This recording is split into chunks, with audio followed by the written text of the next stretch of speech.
Hey guys, Mr. Happy here and welcome to Final Fantasy Bestiary. This series is dedicated towards discovering the history and lore behind Final Fantasy's most iconic creatures and characters. This episode, we're going to throw a tic-tac at the ever-popular Malboro. Now I know that while I grew up calling them Malboros, as I'm sure a lot of you did as well, that they are also commonly referred to as Morbols. These deadly creatures look to be giant, savage plants with hundreds of tentacles around their face and torso.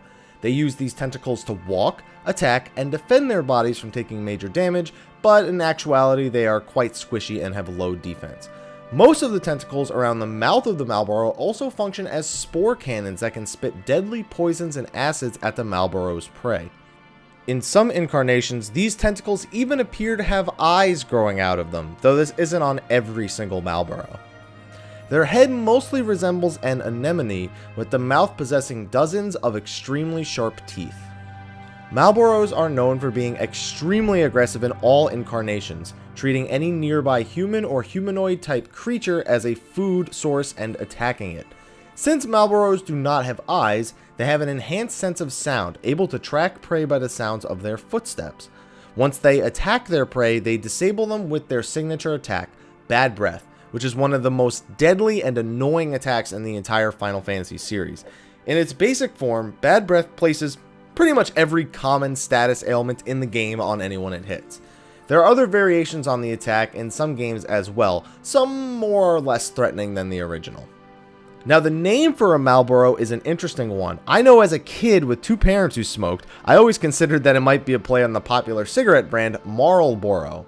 A look further indicates it may have also come from Latin or Greek, where the word mal means bad and the word boros means breath, which pretty much fits in with their signature move.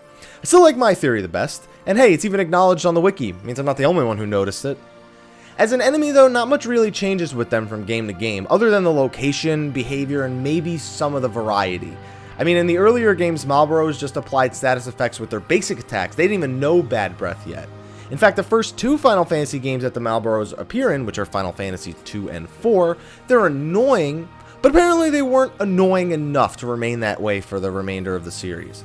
In Final Fantasy 6, the Malboro was finally given its signature attack, but only used it under the condition that it was the only enemy remaining on the field, so Bad Breath was pretty easy to avoid.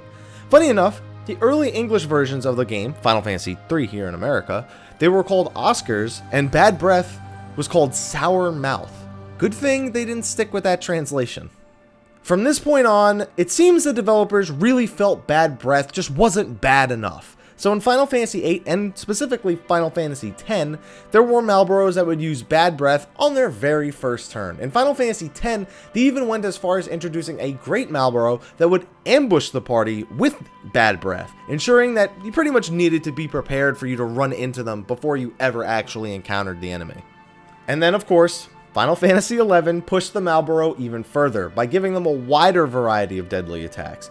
Vine attacks that drain HP, a breath that puts people to sleep, a breath that charms players, and of course the ever-popular Bad Breath. There is even a slightly Bad Breath obtained on the Oscar Scarf item that players can obtain, which is a play on the Final Fantasy VI translation, of course, that only inflicts blind, paralyze, and silence. And the even deadlier, extremely Bad Breath, which instantly kills anyone hit by it. Honestly, I think I'd rather die to this instantly than suffer the slow death of being hit by Bad Breath and becoming completely helpless. For the remainder of the series, the Malboros really don't make any noticeable behavioral changes and become pretty standard enemies from this point on, and even some points in between. It can be noted that Malboros never appeared in Final Fantasy XIII as an enemy, but instead as one of Vanille's weapons, which was called the Malboro Wand. It did inflict status effects when you attacked with it. Now, there's no way I could name all of the non-numbered titles Malboros have been in. Pretty much every single Final Fantasy spin-off title or non-numbered series like Tactics or Dissidia has featured these deadly plants at some point or another, and even some third-party games like Mario Hoops 3-on-3 featured them briefly. Regardless though, every time a new Final Fantasy comes out, we wait for the moment when we'll encounter these things, hoping to get in just enough turns to either successfully run or kill them before we see the Bad Breath come our way. Well, hopefully you enjoyed this video. Be sure to like, favorite, subscribe, and share for more videos like this. Also, like me on Facebook, follow me on Twitter, especially if you have any recommendations for future bestiaries. And of course, you can follow me on Twitch, where I do occasionally live stream. Anyway, guys, thank you for watching, and until next time, take care.